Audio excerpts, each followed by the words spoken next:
The Kansas City Chiefs are back at it again, adding another name to their roster, and I have 5 thoughts on Alex Gubner. Some say Gubner. They're wrong, I believe. Alex Gubner becoming a member, the latest member, of the Kansas City Chiefs. Now, number 5 on this list of 5 thoughts about this is who? Alex Gubner. Old Goober himself. This is from Frank Gogola on Twitter. Gubner played in 58 games at the University of Montana going back to 2018 and started 53 times while earning All-America honors. The California native is tied for 17th in Grizz history with 28.5 tackles for loss to go with 172 tackles, 10.5 sacks, 1 forced fumble, and 1 blocked kick. He intercepted 4 passes as a freshman. I don't know how that worked, but apparently it did. Now, we do have some numbers from his pro day, and while they are not necessarily as impressive as Tershawn Wharton's numbers, they are more impressive, in my estimation, than Fabian Levette's numbers. Bench press, he put up 20 reps with 225 pounds. He had a 30.5-inch vertical leap, which is even more impressive when you take into consideration his build. He is an inverted triangle. His shoulders are about 3 people wide, and he appears to have fairly thin legs. It is an interesting build for a defensive tackle, but it works. 30.5 inches on the vertical leap, a broad jump of 9 foot 1 inches, which is a good number, a 40-yard dash, which was so he had a timed 4.79 and a timed 4.85, and they just kind of met it in the middle, I guess, at 4.82. Now, these were hand-timed. It was a pro day, so maybe that is why they're listing it at 4.82, despite the fact that all of the numbers that I saw had different times than 4.82. His short shuttle was 4.60, and his 3-cone was 7.45. Now, I am a little shadier on the short shuttle and 3-cone than I am the 40-yard dash, the vertical leap, the bench press, etc. I believe those are pretty good times for a defensive tackle. Now, he also goes 6'3", 294 pounds apparently right now. So there's he's on the smaller side of defensive tackles. But even at a smaller defensive tackle, 4.82 is a good time. And we're going to get back to a little bit about that in a moment. But the things that I saw while watching him, he is a violent tackler. This is something that is going to get him into trouble in the NFL. He's not afraid to land on quarterbacks, and you're not allowed to do that in the NFL. And he is all motor all the time. This guy is very high energy, and it shows on the field, and it seems to pay off on the field. I don't care where you played football. A defensive lineman with 172 tackles at the end of his career, it's a pretty good number. Now, what does this mean further? Well, it means they feel pretty good about the punter. Matt Araiza is the punter now, nicknamed Punt God in college, and in order to sign Gubner, Ryan Reckow was cut. Ryan Reckow, who maybe we could have kept him around to play middle linebacker because he's 6'4", 235. He is a former first-team All-Big 12 punter. Reckow was a guy who is going to make an NFL roster. It might not be this year. It depends on, where he signs and ends. I think he's definitely going to be on someone's practice squad this year. And I think it's very possible that next season he is possible. This year he's in the NFL, but I think it's very possible next season he ends up actually being somebody's punter. So this is a pretty big deal that you're deciding not to take that punter challenge the two punters, Matt Araiza and Ryan Reckow, into the preseason to some extent. You were just saying, okay, whatever Araiza has shown so far through minicamp is good enough that he's going to be the punter. And guys, he was a punter good enough to get drafted. Matt Araiza is incredible, especially so. I don't know necessarily if Matt Araiza is that great with angling his kicks right. I don't know if he is necessarily all that talented with corner kicking, things like that. And I'm not saying he isn't. The only thing I know about Matt Araiza, he can punt the ball 80 yards. That's what I know about him. So, whether or not he ends up being needed by the Kansas City Chiefs very much this season, is yet to be seen, or whether or not they'll just put Justin Reed out there to punt as well. Now, number 3, they might not feel all that great about the defensive tackle depth. The first opportunity, so he was a tryout, which I don't believe he was on the field for minicamp, right? I think that a tryout is when you bring a guy into the facilities who is not a member of the team, who is not seeing the practice field, and you're running him through some drills. It's basically you get to do position drills like the combine. You're not putting him on the practice field. As far as I know, you're not putting him on the practice field with other players. This is just bringing a guy in and kicking the tires, especially at this point in the team activities. So to get to this point in minicamp and basically non-contact stuff and be able to say, okay, something's not working at the defensive tackle, we're going to bring in another guy. That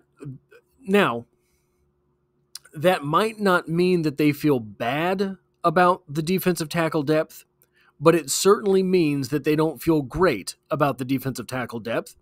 Right now, on the roster, Isaiah Buggs, Matt Dickerson, Alex Gubner, Chris Jones, Fabian Levette, Derek Nottie, Mike Pennell, and Tershawn Wharton. That's 8 names when you're probably looking at 4 or 5 spots making the opening day roster.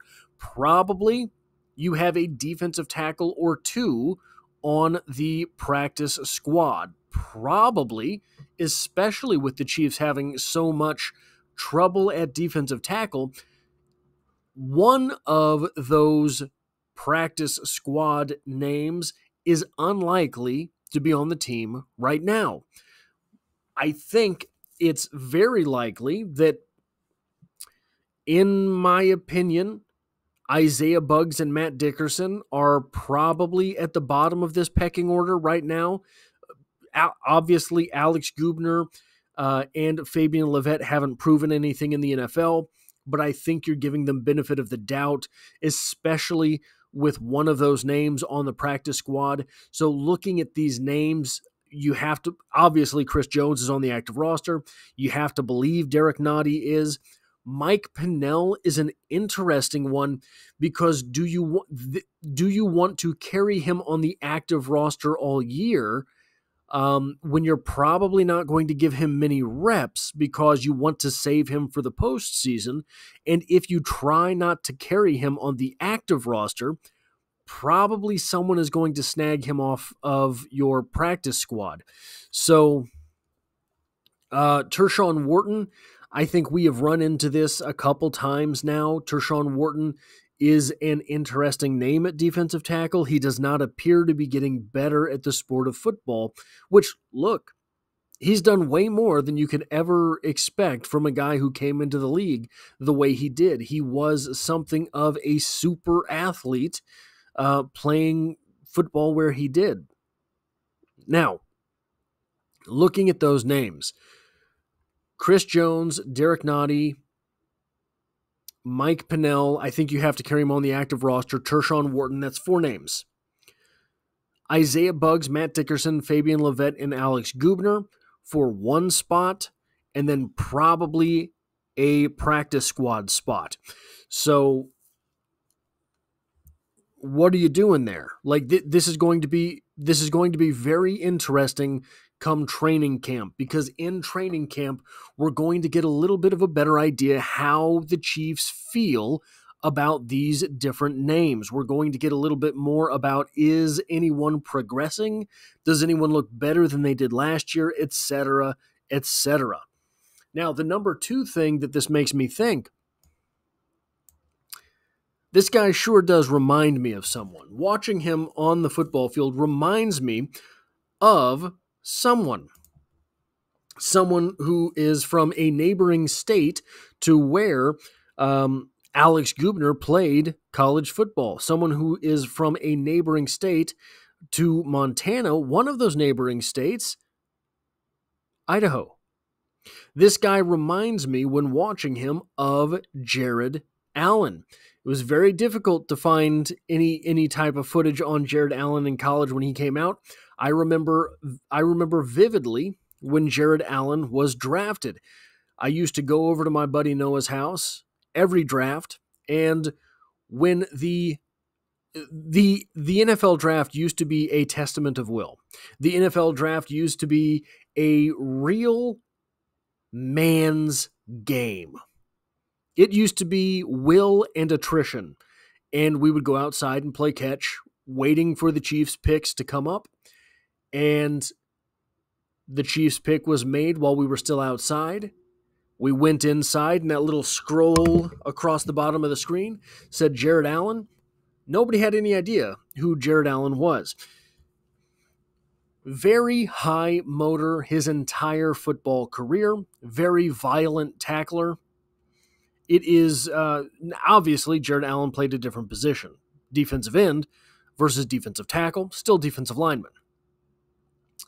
It will be interesting to watch Gubner and see if he can come in and make any... So, Jared Allen was pretty obvious pretty quick, right? Alex Gubner has tools. I'm not saying he is Jared Allen, right? I need to get that out right now. Jared Allen is a guy that you see one time and think, yep, this is the only time I'm going to see a Jared Allen. I think that's still going to be true, despite the fact that Alex Gubner reminds me of Jared Allen.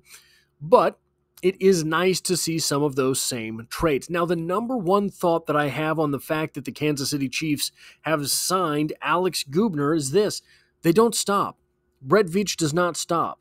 He's going to continue to churn the bottom quarter of the roster, even when there's no football being played, even when there's no real practice happening.